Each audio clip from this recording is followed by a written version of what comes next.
सर्वप्रथम उस निराकार परमात्मा शिव और उसकी शक्ति माता दुर्गा की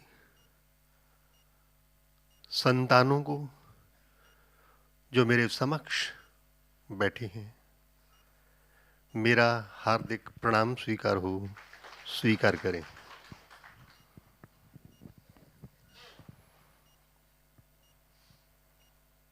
बाबा ने आज मुरली में बहुत कुछ कहा है।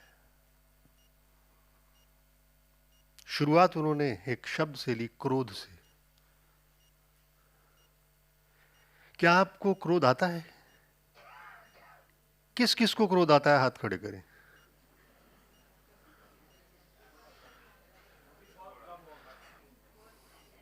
बहुत कम लोगों ने हाथ खड़े किए हैं।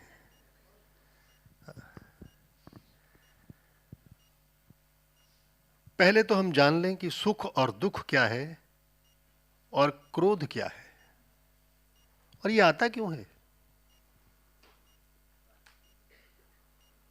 सुख और दुख आपस में देहधारी होने के नाते हमारा अटैचमेंट है। जितना ज्यादा किसी के साथ लगाव होगा, देह का लगाव होगा, माया का लगाव होगा, उतना ज्यादा दुख, उतना ज्यादा सुख। उदाहरण के तौर पे हम अखबार देखें पढ़ के या दूरदर्शन पे समाचार सुने। यूक्रेन में और रूस में युद्ध हुआ, आज 70 लोग मर गए। हमारे लिए भी एक छोटा सा समाचार है, मर गए तो मर गए, कोई दुख नहीं होता। अगर भारतवर्ष में कुछ सैनिक मर जाएं, थोड़ा दुख होता है। हमारे मोहल्ले का कोई मर जाए जिसे हम बहुत अच्छे से जानते थे, मिलते थे, और ज्यादा दुख होता है। और अगर हमारे घर का कोई सदस्य मर जाए, शरीर छोड़ दे, तो हमें और ज्यादा दुख होता है। दुख क्या हुआ? लगाव। सुख क्या है? वो भी लगाव है। किसी चीज को पाना है, ये मुझे मिल जाए। किसको मिल जाए? शरीर को, 5 कर्मेंद्रियों को, 5 ज्ञान इंद्रियों को, मन को ये वस्तु मिल जाए तो सुख की अनुभूति होती है। दुख सुख की शुरुआत है तो सुख दुख की शुरुआत है। लेकिन बाबा ने एक बात कही है, भी आपको सुख और दुख से परे होकर आनंद की अनुभूतियां करनी है। सुख का विपरीत दुख है तो दुख का विपरीत सुख भी है।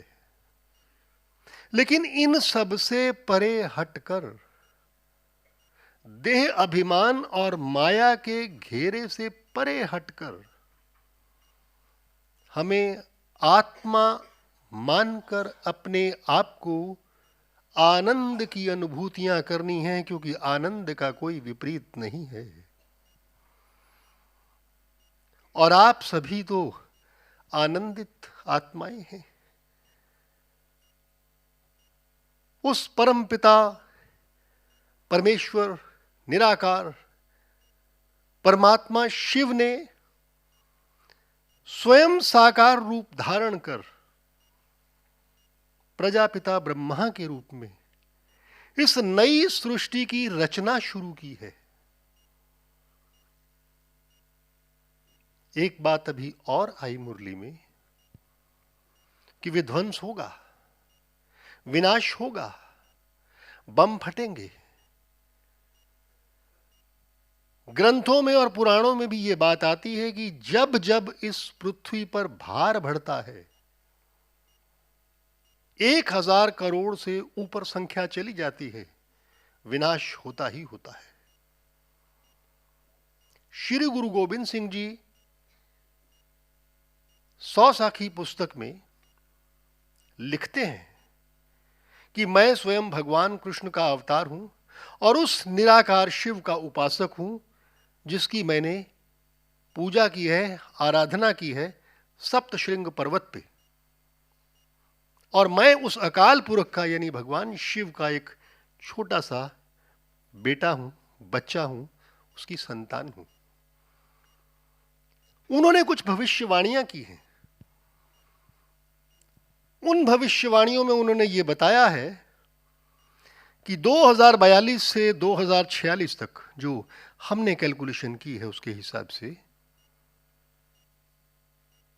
इस पृथ्वी पर 20-20 कोस पर कोई दिया जलेगा। इतना विनाश होने वाला है जो बाबा ने, प्रजापिता ब्रह्मा ने पहले ही देख लिया था, साक्षात्कार कर लिया था। जो बचेंगी आत्माएं 140 करोड़ के देश में कुल आप 50,000, बाकी सबका विनाश होना ही होना है। अब बात करते हैं हम क्रोध की एक बार फिर से। जब कोई इंसान क्रोध करता है, उसके मुंह में अगर थर्मामीटर लगा दिया जाए तो 98.4 से 98.6 तक तो सामान्य तापमान रहता है, उस समय 100 से ऊपर चला जाता है थर्मामीटर लगा दिया जाए तो। इसका मतलब उसे ज्वर हो गया यानी बुखार हो गया, टेम्परेचर बढ़ गया। कई लोगों का क्रोध में आपने देखा होगा चेहरा बिल्कुल लाल हो जाता है। कई लोगों के हाथ पैर कांपने लगते हैं क्रोध में, ज्यादा क्रोध में हाथ पैर कांपने लगते हैं, दिल की धड़कन बढ़ जाती है और किसी किसी को तो माइनर या मेजर हार्ट अटैक भी आ जाता है। इसका मतलब हुआ क्रोध ने मानव शरीर को बीमार कर दिया, रुग्ण कर दिया। अब क्रोध आता क्यों है? किसी से भी हम पूछते हैं तो वो जवाब देते हैं कि सामने वाले ने गलती की, उसने मेरी बात नहीं मानी, इसलिए मुझे क्रोध आ गया। यानी गलती दूसरे ने की, सजा हमने अपने आप को दे दी। और फिर आपके घर में यदि कोई व्यक्ति बीमार हो जाए, क्या कि उसे डांटते मारते हो, पीटते हो? नहीं करते ऐसा। बड़े प्रेम से उसको समझाते हो, उसे दवा देते हो। वो नहीं लेना चाहता तो भी दवा देते हो, दूध पिलाते हो, उसको दाल की खिचड़ी खिलाते हो, बड़े प्रेम से, क्योंकि वो बीमार है। अब अगर आपके सामने आज के बाद कोई क्रोध करे तो आपको यह सोचना है कि सामने वाला तो बीमार है, मानसिक तौर पे बीमार है, शारीरिक तौर पे भी बीमार हो गया है। तो क्या हम क्रोध के बदले में क्रोध करें, आग से आग को बुझा दें? नहीं बुझा पाएंगे। जैसे इस कमरे में पूर्ण रूप से अंधेरा हो, अमावस की रात हो, हमारे पास आंखें तो हैं, ईश्वर ने दी हुई, हम देख सकते हैं। डॉक्टर ने कहा ये 6x5 या 6x6 की आंखें हैं, बिल्कुल सही हैं, लेकिन क्या घुप अंधेरे में हम देख सकते हैं? क्या करना होगा? उस अंधकार को भगाने के लिए अगर मैं आपको एक अच्छी सी लाठी दे दूं, तेल लगी हुई, और कहूं कि अंधकार को बाहर भगा के आओ, भगा लोगे? अच्छा चलिए, इससे नहीं भगा सकते, एक चाकू दे दूं, तलवार दे दूं, या आपसे कहूं कि एक बंदूक ले लो या तोप ले लो, और इस अंधकार को बाहर भगा दो, भगा पाएंगे? क्या करना होगा? दिया प्रकाशित करना होगा, या फिर ये जो बटन लगे हुए हैं इलेक्ट्रिसिटी के, इनमें से आपको ट्यूबलाइट का बल्ब जलाना होगा, बटन दबाना होगा, अंधकार अपने आप चला जाएगा। दादी प्रकाशमणि जी ने आज से कुछ साल पहले जब मैं और गुरु माता वहां गए तो उन्होंने एक बात कही कि अंधकार को जीतना नहीं है, यानी क्रोध को जीतना नहीं है, उससे युद्ध मत करना, कोशिश मत करना कभी भी जीतने की। दादी ने एक बात कही, आप अपने भीतर प्रेम का उदय करना, क्रोध अपने आप चला जाएगा।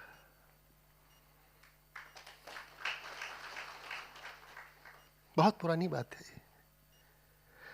1995 के बाद मैं और गुरु माता जब वहां से आए लौट के, 1995 के बाद हो सकता है कहीं गलती से एक बार क्रोध आ गया हो तो आ गया हो, वरना हमें क्रोध कभी नहीं आया, छोड़ दिया वहीं पे। क्योंकि जब नीचे शांति वन में हम आए थे तो वहां एक डिब्बा रखा हुआ काफी बड़ा, दान की पेटी, एक एक बुराई दान करो। हमने कहा भी एक बुराई हम भी दान करके चलते हैं। और फिर दिया हुआ दान तो वापस नहीं लिया जाता। जब भी कोई दान देता है कभी वापस मांगता है? नहीं ना। भिखारी को भी अगर 5 रुपए दे दिए तो कोई वापस नहीं लेता है। तो जब हमने दान दे दिया तो फिर वापस कैसे ले? हमने अपना क्रोध दान कर दिया और उसके बाद पता ही नहीं चला कि क्रोध होता क्या है। सब में एक ही जैसी आत्मा दिखती है, सबको लगता है कि हमारे से प्रेम है, हम एक ही हैं, दो है ही नहीं। इतना आनंद आया हमें। बातें बड़ी छोटी छोटी हैं लेकिन हैं बहुत गहरी। एक ओंकार, एक ओंकार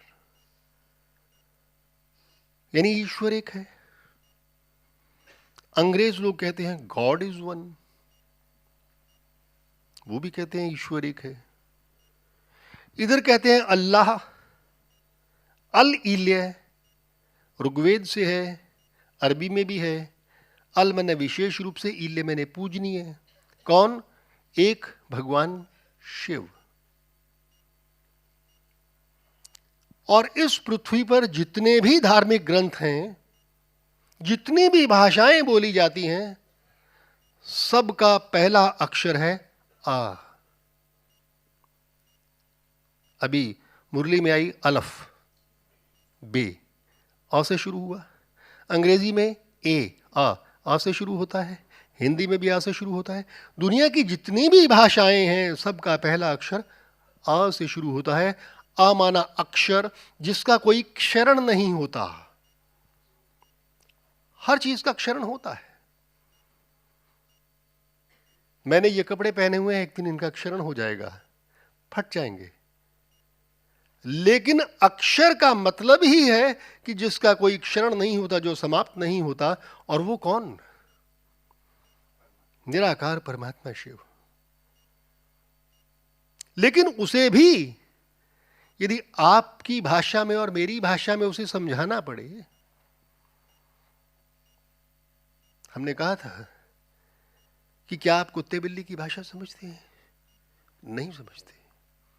भैंस गधे की भाषा समझते हैं? नहीं समझते। तो उस निराकार परमात्मा को भी जब इस पृथ्वी पर आकर हम जैसे लोगों को समझाना पड़ता है, ज्ञान देना पड़ता है, अंधकार से उजाले की ओर ले जाना पड़ता है, तो वह साकार रूप लेते हैं ताकि वो हमसे हमारी भाषा में बात कर सकें, हम उनकी भाषा को समझ सकें। मानव के रूप में वो आते हैं। और आए तो किस रूप में आए? प्रजापिता ब्रह्मा के रूप में नई सृष्टि की रचना करने के लिए आए। अब लोग कहते हैं कि ईश्वर को कैसे पाया जाए, निराकार को कैसे पाएं जब उसे देखा ही नहीं? वो तो बहुत दूर है। उपनिषद भी ये बात कहते हैं, तत ऐजति तन नैजति तद दूरे तदवंतिके। तत ऐजति तन नैजति, परमात्मा चलता भी है और नहीं भी चलता। परमात्मा दूर भी है और बिल्कुल पास में भी है। तत ऐजति तन नैजति तद दूरे तदवंतिके तदंत्रस्य सर्वस्य सर्वस्यास्य बाह्यते। वो सब जगह है लेकिन कहीं भी नहीं है। वो यहां भी है और यहां नहीं भी है। क्या ऐसा हो सकता है कि परमात्मा चलता भी है और नहीं भी चलता? आप लोग यहां पर आए हैं, हम भी सहारनपुर से आए हैं, भाई जी माउंट आबू से आए हैं, रामनाथ भाई जी। वैसे ये इन्होंने ही मुझे आध्यात्म की ओर मोड़ा है। माउंट आबू में जब हम गए थे धार्मिक कॉन्फ्रेंस में, तो इन्होंने अपने कमरे में बैठा के हमें बड़े प्यार से टोली भी दी और बहुत कुछ समझाया भी। तो ये भी आए हैं यहां पर चल के। ट्रेन चली, हम ट्रेन में बैठे। चली कौन? ट्रेन। हम तो नहीं चले, लेकिन वो सफर हमने भी तो तय किया।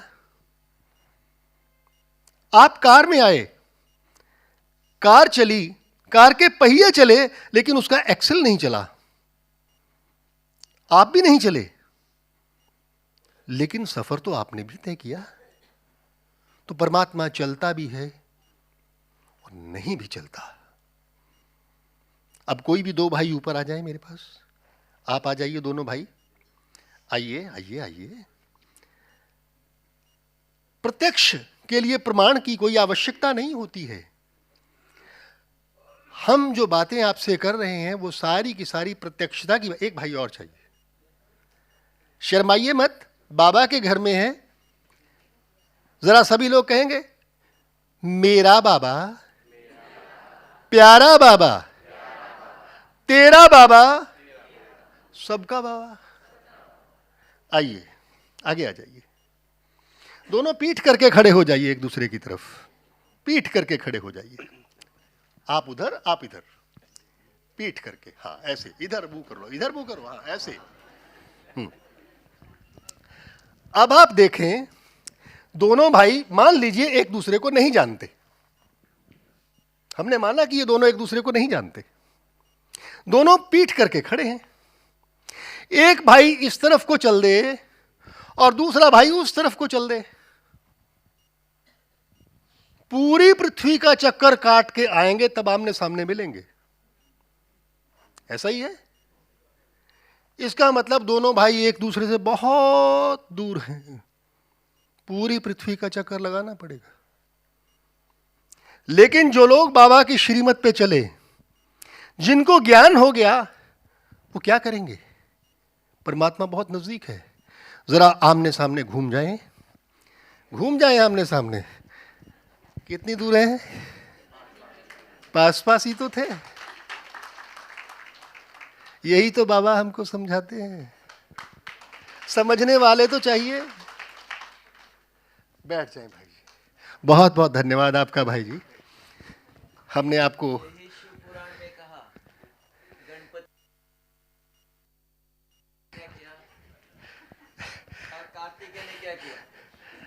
हाँ, रामनाथ भाई जी ने बहुत अच्छी बात कही। भगवान गणेश यानी गणों में ईश, शिव पार्वती के पुत्र कार्तिकेय जी भी षडानंद। पुण्य कमाना है तो कैसे कमाया जाए? पृथ्वी का चक्कर। षडानंद भागे, पूरी पृथ्वी का चक्कर लगाने के लिए भागे, पूरे ब्रह्मांड का चक्कर लगाने के लिए भागे। और गणेश जी ने क्या किया? शिव और पार्वती का ही चक्कर लगाया, माता पिता का एक चक्कर लगाया, बोले हो गया। ऐसे ही हम लोग ये सोचते हैं कि परमात्मा बहुत दूर है, हम उसे कैसे पाएंगे? क्योंकि हमें ज्ञान नहीं है, हम अंधकार में जी रहे हैं। अंधकार में कुछ दिखाई नहीं देता, लेकिन जैसे ही आप रोशनी प्रज्वलित करते हैं, दिया प्रज्वलित करते हैं या ट्यूबलाइट जलाते हैं, सब कुछ हमें दिखने लगता है। अंधेरे में पैर अटक जाए रस्सी से तो क्या लगेगा? हो सकता है सांप हो। लेकिन जैसे ही रोशनी की किरणें आती हैं, हमें पता चलता है कि रस्सी है, हमारा भय दूर हो जाता है। वैसे ही वो परमात्मा शिव बाबा के तन में आके हमें ज्ञान देता है। उस ज्ञान की रोशनी में हम सब चीजों को देखने लगते हैं, समझने लगते हैं, माया के जाल से भी निकलने लगते हैं। एक नवरात्रों में पुस्तक पढ़ी जाती है, दुर्गा सप्तशती। लोग 9 दिन तक उपवास रखते हैं, प्रातः और सायं कथा पढ़ते हैं। कथा में शुरुआत में ही आता है कि एक राजा है सूरत और एक बनिया है वैश्य है। दोनों आपस में मिलते हैं, बात करते हैं। बनिया बताता है कि मेरे घर वालों ने मुझे निकाल दिया, मेरी बीवी ने मुझे छोड़ दिया, मेरे बच्चों ने धन के लोभ में मुझे बाहर निकाल दिया, लेकिन फिर भी मेरा मन वहीं टिका हुआ है कि मेरे बिना काम कैसे चलता होगा। इधर राजा कोलवंशी हार गया, दूसरे राजाओं से हार गया, कोलवंशियों से हार गया। वो सोचता है कि जो मैंने खजाना इकट्ठा किया था वो उन्होंने किस तरह से उपयोग किया होगा, मेरी रानियों का क्या हुआ, मेरे राजकुमारियों का क्या हुआ होगा। तब दोनों ऋषि के पास जाते हैं और ऋषि उन्हें ज्ञान देते हैं, माता दुर्गा की कथा सुना के। माता दुर्गा की कथा सुना के उन्हें ज्ञान देते हैं। यानी माया से किस तरह से बाहर आया जाए, ये भी दुर्गा सप्तशती में आता है। वो ज्ञान जो वहां दिया गया, वही ज्ञान आदमी की समझ में नहीं आता है। जैसे लोग शादियों में जाते हैं, आप लोग शादियों में तो जाते हैं ना, वहां एक लड़का होता है, एक लड़की होती है, दोनों की शादी हो रही होती है, पंडित जी मंत्र पढ़ रहे होते हैं। कभी किसी को मंत्र समझ में आए? जिनको नहीं समझ में आए वो हाथ खड़े करें। आपको समझ में नहीं आए तो लड़का लड़की की भी समझ में नहीं आए। जब उनकी समझ में नहीं आए मंत्र, तो शादी काहे की है? किस चीज की शादी हो रही है? शादी हो गई, मंत्र समझ में नहीं आए क्योंकि वो भाषा ही नहीं आती हमें, तो शादी काहे की? बाबा ने तो यहां आकर हमें हमारी भाषा में समझाना शुरू किया ना। रात बात हो रही थी, बहन जी और भाई रामनाथ जी के साथ काफी लंबी चर्चा हुई। तो हमने बताया कि कुछ लोग हमें कहते हैं आके कि ब्रह्मा कुमारी वाले जो लोग हैं ना, ये मुस्लिम धर्म के लोग हैं। हमने कहा क्यों भाई, कैसे? कहने लगे देखो खुदा ये कहते हैं, आधे के ज्यादा शब्द तो इनके मुसलमानी हैं, उर्दू के शब्द हैं। हम कहते हैं ठीक है।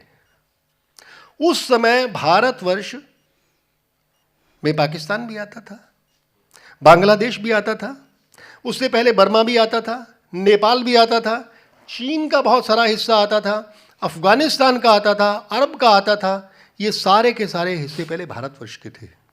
आज भी हिंदू कुश पर्वत है वहां पे, जहां पर मक्केश्वर मंदिर, जिसे लोग मक्का कहते हैं, वहां पर जाकर अगर आप देखें तो आज भी वहां रामा नदी बहती है।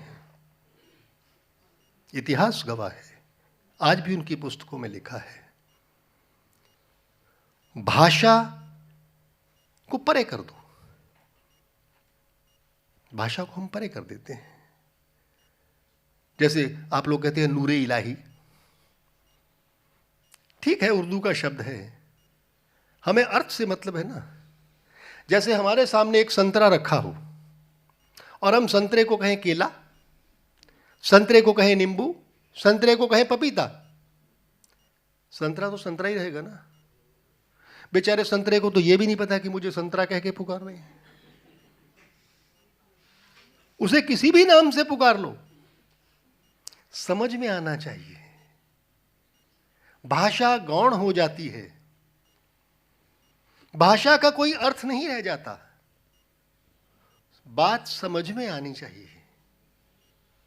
इसलिए हम उनसे कहते हैं कि देखो, उस समय को जो लोग भाषा समझते थे, चाहे वो शब्द अरबी के थे या फारसी के थे या उर्दू के थे या हिंदी के थे या भोजपुरी के थे या किसी भी तरह की भाषा के शब्द थे, उन लोगों को समझाने के लिए निराकार परमात्मा ने साकार रूप जब लिया तो उन्हीं की भाषा में समझाने का प्रयत्न किया। और वो भाषा अगर चली आ रही तो क्या बुराई है।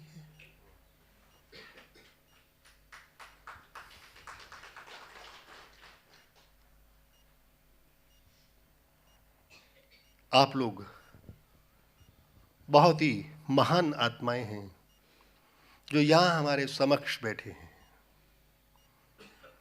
हम भी बहुत सौभाग्यशाली हैं कि आज आप लोगों के बीच में हैं। ऐसा सौभाग्य विरलों को प्राप्त होता है। हम संतों के बीच में एक दीवार होती है, वो होती है अहंकार की दीवार।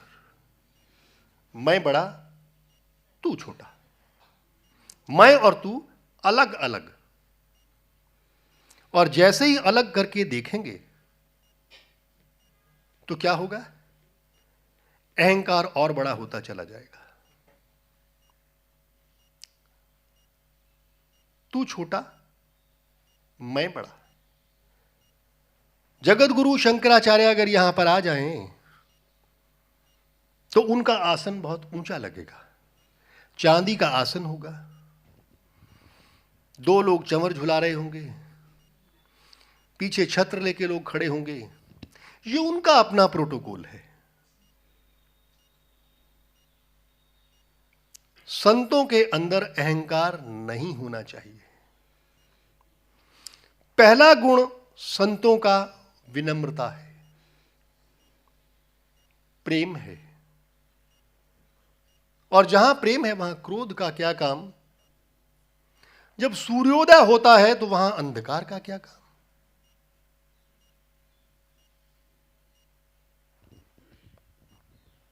परमात्मा शिव सबको बराबर देता है, लेने वाला ले या ना ले।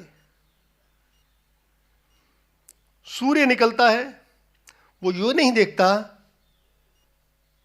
कि ये हिंदू है, मुसलमान है, छोटी जाति का है, बड़ी जाति का है, गुजराती है, बंगाली है, पंजाबी है या बिहारी है। सबके ऊपर बराबर रोशनी देता है। और अगर हम ही कमरे में अंदर बंद होके बैठ जाएं तो गलती सूर्य की है या हमारी है? हमारी है। सुगंध बह रही है फूलों की, बगीचे में हम जा रहे हैं और नाक पे रुमाल रख ले, गलती किसकी है? हमारी है। हम नहीं ले पा रहे। यदि हमें कुछ पाना है, खुले दिल से पाना होगा। परमात्मा तो बरसा रहा है, ज्ञान दे रहा है। लेकिन इस महेसाणा शहर में भी आबादी मेरे ख्याल से 15 लाख तो होगी, 3 लाख। 3 लाख में यहां बड़ी मुश्किल से 240 लोग बैठे हैं। तो आप सबसे ज्यादा सौभाग्यशाली लोग हैं जिनको परमात्मा ने चुना है ज्ञान देने के लिए। आप लोगों की आंखें भी खुली हैं, कान भी खुले हैं, मन पर जीत पाई है। मन जीते जगत जीत। इंद्रियों के सुख तो बहुत हैं। इंद्रियां कहेंगी कि यह सुख मुझे चाहिए, यह भी चाहिए। अब एक छोटी सी बात आपको बताता हूं कि एक बार आंखों ने देखा, आंखों ने देखा, वस्तु को पाने का मन हुआ। पैसे जेब में नहीं है, हाथ जेब में गए, देखा पैसे नहीं है। मन ने कुछ सोचा, हाथों ने चोरी कर ली। चोरी पकड़ी गई। दुकान मालिक ने 2 लोगों को और इकट्ठा किया और पिटाई कर दी। डंडे किसको पड़े? पूरे शरीर को। थप्पड़ किसको पड़े? गाल को। गलती किसने की थी? हाथ नहीं, आंखों ने देखा, आंखों ने देखा, हाथों ने चोरी की, डंडे पड़े शरीर पे। वापस लौट के कहां आए? आंखों से आंसू निकल आए। गलती जिसने की थी सदा उसको भी मिली वापस आके।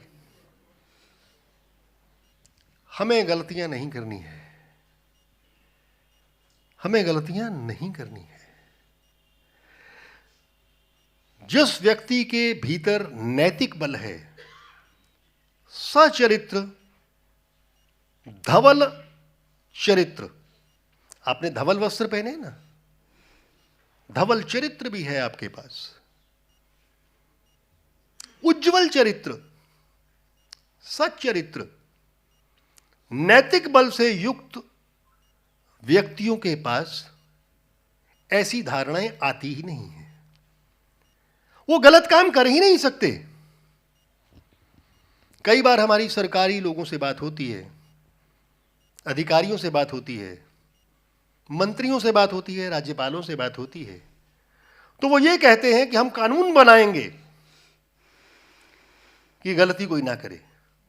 हम कानून बनाएंगे कि लोग सड़क पे बाएं चलें, कोई ट्रैफिक रूल्स नहीं तोड़े। हम उनसे एक बार छोटी सी बात कहते हैं, अरे ये सब कानून मत बनाओ, कानून बनते ही तोड़ने के लिए। तो बोले क्या करें? हम कहते हैं एक छोटा सा काम करो, नैतिक शिक्षा देनी शुरू कर दो। बोले कहां मिलती है? हम कहते हैं प्रजापिता ब्रह्मा कुमारी आश्रम के किसी भी सेंटर में चले जाओ, 9000 से ऊपर सेंटर है। क्योंकि जो व्यक्ति नैतिक होगा वो गलत काम करेगा ही नहीं। उसके अंदर से आवाज उठेगी कि मैंने ये गलत नहीं करना है। इसलिए नैतिक बल, चारित्रिक बल की प्रकाष्ठा आप लोगों के भीतर है, दूसरों के अंदर नहीं है। आप लोग कोई गलत काम कर ही नहीं सकते। कल भी हमने कहा था कि भारतवर्ष में 2.5 से 3 करोड़ भगवाधारी भिखारी से लेकर शंकराचार्य जगतगुरु तक घूम रहे हैं। फिर भी भारत सबसे अधार्मिक देश क्यों है? लोग चाहते हैं कि शांति हो। पूछा जाता है उनसे कि शांति कैसे आएगी? तो बड़े बड़े राष्ट्राध्यक्ष क्या बोलते हैं? रशिया और यूक्रेन के भी राष्ट्राध्यक्ष क्या बोलते हैं? उधर से अफगानिस्तान वाले क्या बोलते हैं? या इजराइल वाले और फिलिस्तीन वाले क्या बोलते हैं कि हम युद्ध इसलिए कर रहे हैं कि हम शांति चाहते हैं। युद्ध से शांति नहीं आएगी। नैतिकता से, सचरित्रता से, ज्ञान से शांति आ सकती है, नहीं तो शांति नहीं आ सकती। वैसे मानव का स्वभाव ही शांति है। आप लोगों ने मेरी बातों को ध्यान से सुना, आपका आभार। आपके भीतर जो आत्मा है, उस परमात्मा का अंश है और आप उसके संतान हैं। आपकी संतान हैं, फिर क्यों करें हम याचना। यह गीत भी आता है और इसको हमने कई स्कूलों में ये भी कहा है कि आप अपनी प्रार्थना को बदलिए और ये वाली लगाइए। तो हम भिखारी थोड़ी हैं। दादी प्रकाशमणि कहा करती थी हम कोई भिखारी थोड़ी हैं, हम उसकी संतान है। हक से लेंगे, लड़के लेंगे, देना पड़ेगा। तो वही बात, आपकी संतान है हम, फिर करें क्यों याचना। मांगे बिना देते हमें सब। तो जब मांगे बिना परमात्मा ने इतना कुछ दे दिया है, बहुत बड़ी बात है। एक बार फिर आप सभी को मेरा नमन, सभी को मेरा प्रणाम स्वीकार करें, वंदन स्वीकार करें। बहुत बहुत धन्यवाद।